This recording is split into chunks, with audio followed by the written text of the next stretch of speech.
Hello guys, good morning. You are welcome to my YouTube channel, The Explicit Tutorials. As you all know, my name is Dr. Joseph. Please, as you are watching this video, endeavor to subscribe, like, share, and comment. In today's class, we shall be discussing class Polychaeta under the phylum Annelida. Alright. In our previous classes, we've treated the general features of phylum Annelida, and of course, we've also treated class Polychaeta, where I told you the earthworm that is Lumicus terrestris belongs. All right, so as you are watching this video, subscribe so that when I upload any content you will be notified by YouTube. Also endeavor to share these videos to your friends who are also in need of it. So let's get started. Class Polychaeta, let's look at the general features they all possess. All right, number one, these organisms, they lack sucker and what? Clitellum. These organisms, they lack sucker and what? Clitellum. In our previous class, I told us that the function or the responsibility or the role of clitellum is to secrete what? Cocoon. And cocoon houses what? Developing larva. Alright? That is for that. Two, parapodia are present. Parapodia are present. Right. Number three, they have separate sexes. If they have separate sexes, what does that say? It means that they are what? Dioecious. Unlike the Polychaeta, they are monoecious. In other words, you say they are what? Hermaphroditic. Alright, so please take note of that. Number four, their body segment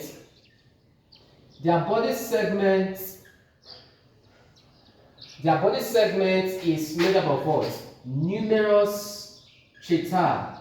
Chaeta is actually meant for what? Locomotion. It is meant for locomotion. Now, these are the general features of class Polychaeta, and you have two group of worms found in this class Polychaeta. Now we have the ragworms. Please take note of these examples. What are examples of worms under ragworms? They are the Nereis, the Glycera, and the Aphrodite. Nereis, Glycera, and Aphrodite are all ragworms. They'll ask you which of the following is not a ragworm. So it is left for you to sagaciously or scrupulously choose the correct answer. Alright? So any option that is outside these three mentioned organisms becomes the answer. Please take note of that. Another group are the lugworms. Examples of lugworms are Arinicola, Sabella, and Terebella. You can never make it.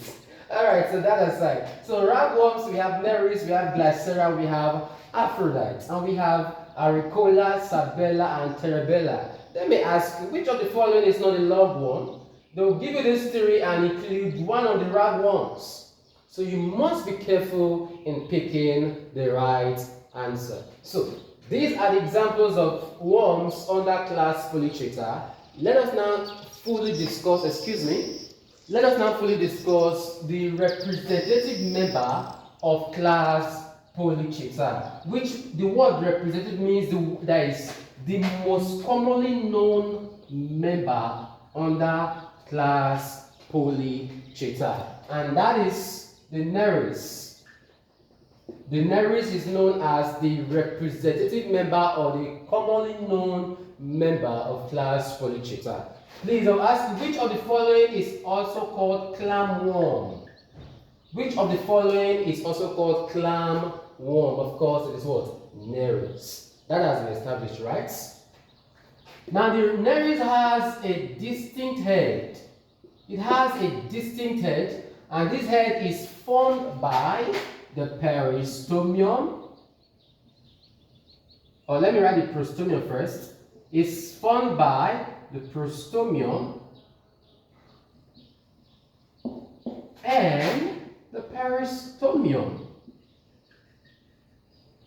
The prostomium and the peristomium form the distinct head, the clear head, the conspicuous head of this organism, Nereis, clam worm. Your question may be, what are the features of prostomium and peristomium? It is very easy. It is easy peasy. Now, listen and listen very well. Now, look at the prostomium. I'll use an acronym called MLD. You get why? You see an now, okay? Now, the prostomium, I use an acronym called MLD. Why is it MLD? I shall explain.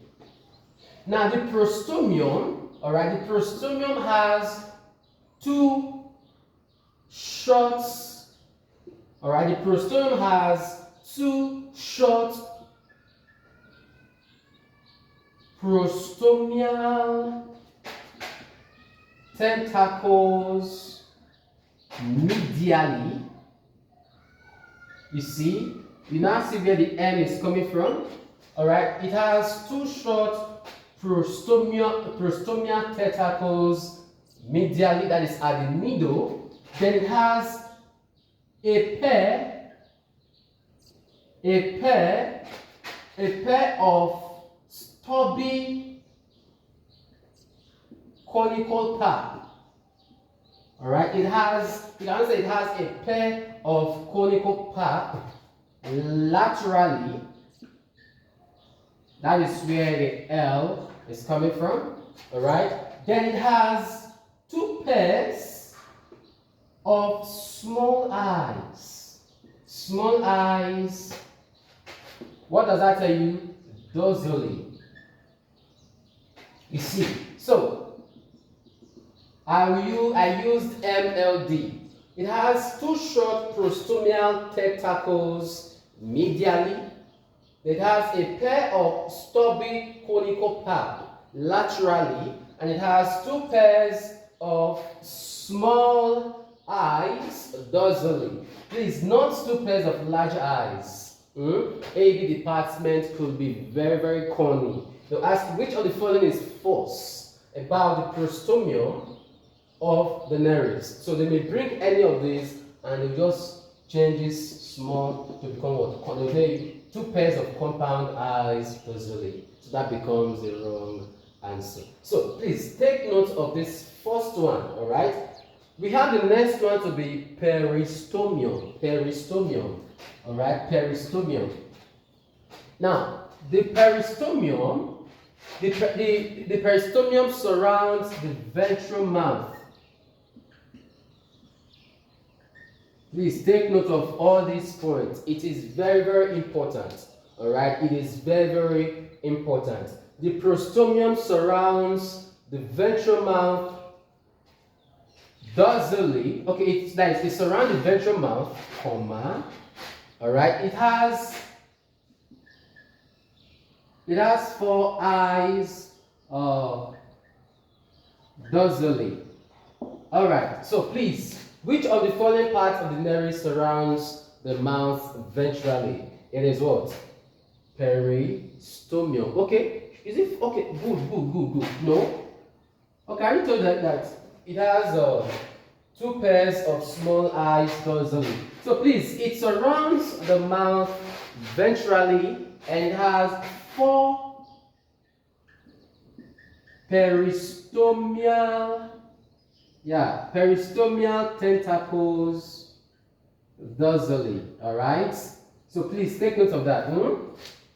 Two short prostomial tentacles medially, a pair of stubby conical pap laterally, two pairs of small eyes dorsally.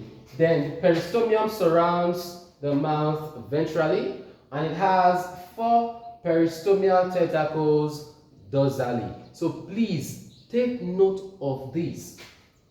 Now each somite, it's of course somite. The somite of an organism is that part that gives rise to the dermis. and of course the skeletal system. Alright, now each somite of this organism has a flat structure called, it has a flat parapodium. Alright, it has a flat parapodium. Now this flat parapodium is made up of two lobes. Okay, I'll write it here. This flat parapodium is made up of two lobes, alright? The first lobe, we call it dorsonotopodium,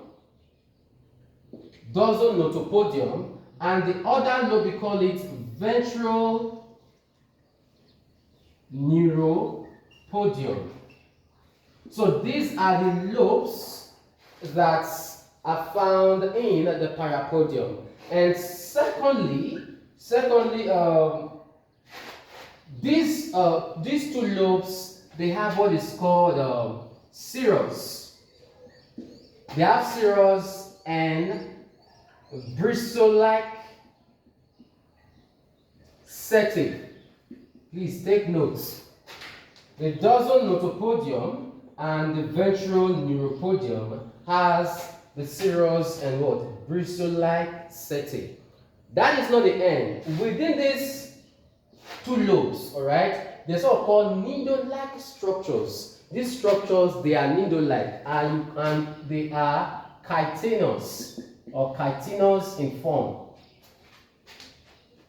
Within these two, within these two lobes, I said lies a needle-like chitinous what? Acicula. The needle-like structure that is found in the two lobes are called what? Chitinous acicula. What is the function of this chitinous acicula? The function of this chitinous acicula is to provide support. It provides support and also move the parapodia. And also moves what? The parapodia. Please take note of this. What I've mentioned so far, they are majorly meant for touch. That is, they are specialized sensory cells meant for touch. Also serve as what?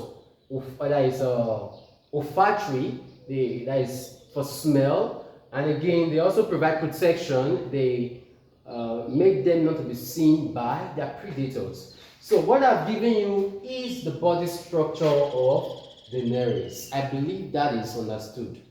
Now, another step that is to be taken is to look at the locomotory aspects, circulatory, digestive, and respiratory aspects of these ones. All right? Now, based on locomotion, we also have based on digestion, we also have based on circulation, we also have based on reproduction,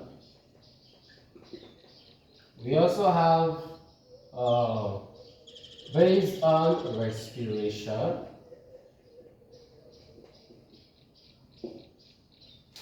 based on what? Respiration. Now, this organism, all right, okay, I think excretion, yeah, based on excretion as well. These organisms, they have parapodia. The parapodia is actually meant for what? Locomotion.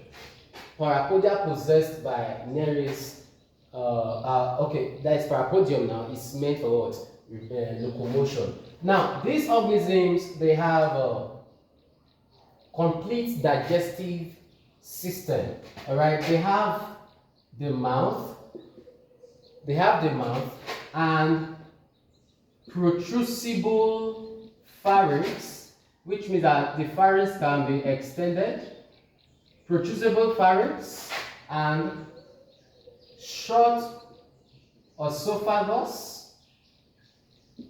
All right, short esophagus, and of course they have the anus. Alright, please, on this pharynx, alright, on this pharynx you have what looks like chitinous teeth, and these chitinous teeth, they are toothed chitinous structures, and they are also called paragnats.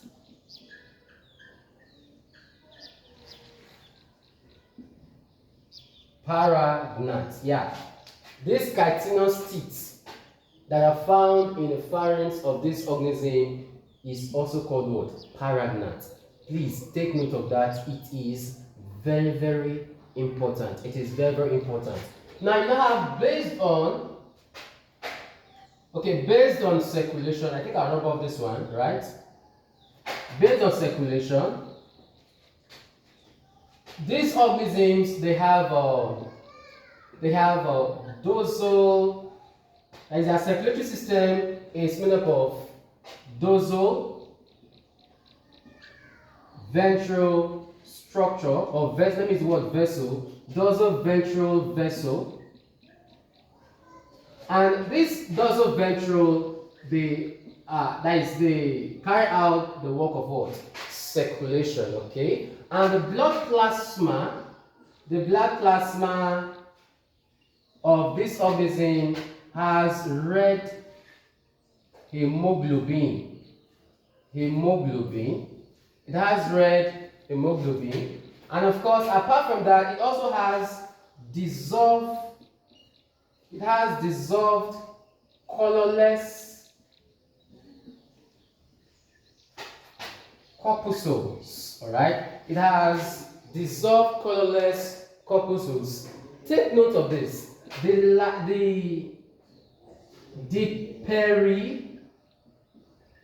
The peristatic contraction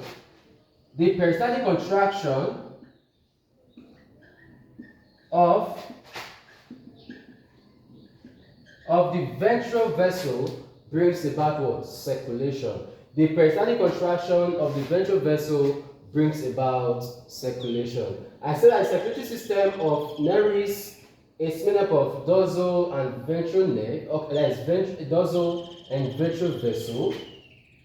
And the blood plasma of this guy is made up of what? Red hemoglobin. Of course, you know what it does. Hemoglobin is also called carrier of oxygen. It carries oxygen around the body.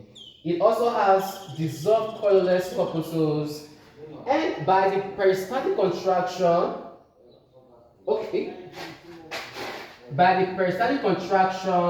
of the ventral vessel brings about what? Circulation, right? Take note of that. So I'll rub off. Let me break it down. I told you that these organisms, they have separate sexes, all right? If they have separate sexes, they can produce gametes. All right? That is gametes. You have the sperm and you have the egg. The fusion of, please, as soon as the gametes and egg are produced, they pass through the nephridia. Into the sea. The sea is where fertilization occurs. In the sea, fertilization occurs. After fertilization, the zygote will be formed. It does not stop there. After the zygote has been formed, the zygote develops into the trochophore larva, which develops into another one. So the larva of the Nereis is called a trochophore larva. Take note of that. It is very, very important. And that was based on what? Reproduction. Now, based on respiration, the respiratory system of this organism is made up of what? You have capillaries connected to the parapodia. This brings about what? Respiration, all right? That is, if you don't say respiration, you say what? Gaseous exchange. You now have excretion. The excretory organ of the Nereis is the nephridia. The excretory organ of the nereis is what? Nephridia. Please take note of this. At this point, we'll call it a day, or we have concluded class Polychaeta. Before I round off the class fully, let me quickly give you the features of class Archiannelida. Class Archiannelida. Class Archiannelida. Alright? Please take note of all that I've said on class Polychaeta. It is very important. Now, what are the striking features of class Archiannelida? Number one, they lack parapodia. Clitelium, sucker. They lack sucker. They also lack the traitor. Alright, take note of that. Number two, they have vascular system. Of course, the vascular system is meant for what? Circulation. That is pumps blood around the body. But you know the meaning of vascular system now, so it is meant for what? Circulation. Alright, they have simple vascular system when present. They have simple vascular system when present. So they lack parapodia, clitelium, sucker, and what? Cheetah. Take note of that. Please, we have just short or a few features of these organisms. What are examples of Archiannelids? We have one, Sacrocirrus. Sacrocirrus is an Archiannelid. We have another one called Nerilla. Nerilla is an Archiannelid, and we also have what is called Dinophilus. Dinophilus, Nerilla, and Sacrocirrus are all Archiannelid. They may ask you, which of the following is not an Archiannelid? You'll be given Sacrocirrus, Nerilla, and what? Dinophilus. So the fourth option becomes the odd one. Thanks for watching. Do have a wonderful day. Please do not forget to subscribe so that when I upload a new video, you will be notified by YouTube. Do have a wonderful day.